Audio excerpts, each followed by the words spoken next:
I stand squarely behind my decision. After 20 years, I've learned the hard way that there was never a good time to withdraw U.S. forces. That's why we're still there. We were clear-eyed about the risks.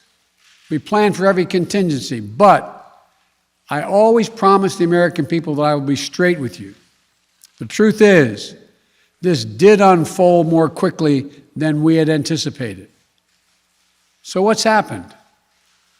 Afghanistan political leaders gave up and fled the country.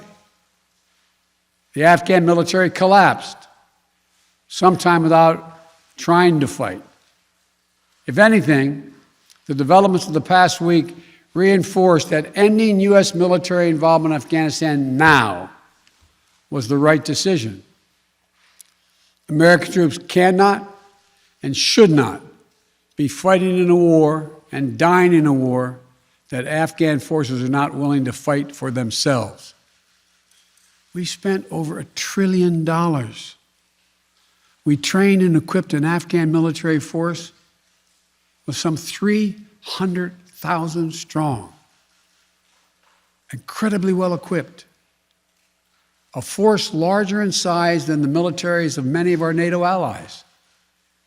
We gave them every tool they could need.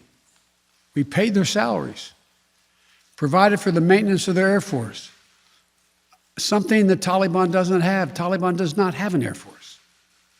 We provided close air support. We gave them every chance to determine their own future. What we could not provide them was the will to fight for that future. There's some very brave and capable Afghan special forces units and soldiers. But if Afghanistan is unable to mount any real resistance to the Taliban now, there is no chance that 1 year, 1 more year, 5 more years, or 20 more years of U.S. military boots on the ground would have made any difference. We went to Afghanistan almost 20 years ago with clear goals. Get those who attacked us on September 11, 2001, and make sure al-Qaeda could not use Afghanistan as a base from which to attack us again. We did that. We severely degraded al-Qaeda in Afghanistan. We never gave up the hunt for Osama bin Laden, and we got him. That was a decade ago. Our mission in Afghanistan was never supposed to have been nation building. It was never supposed to be creating a unified, centralized democracy.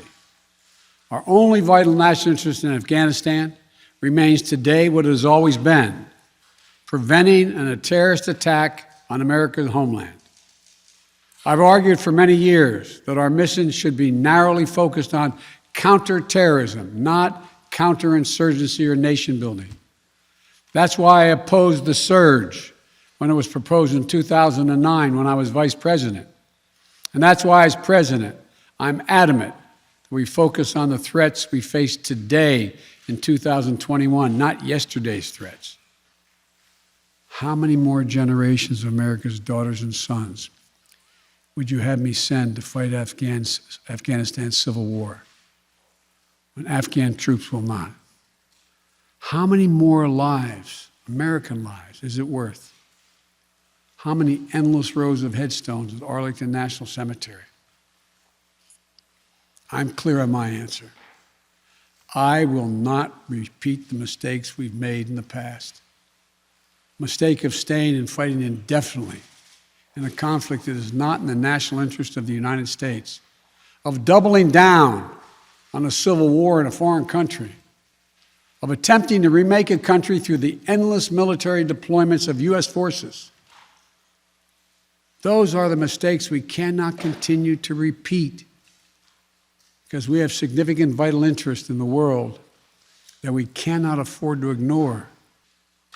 I know my decision will be criticized, but I would rather take all that criticism than pass this decision on to another President of the United States, yet another one, a fifth one, because it's the right one, it's the right decision for our people, the right one for our brave service members who risk their lives serving our nation, and it's the right one for America. Thank you. May God protect our troops, our diplomats, and all brave Americans serving in harm's way.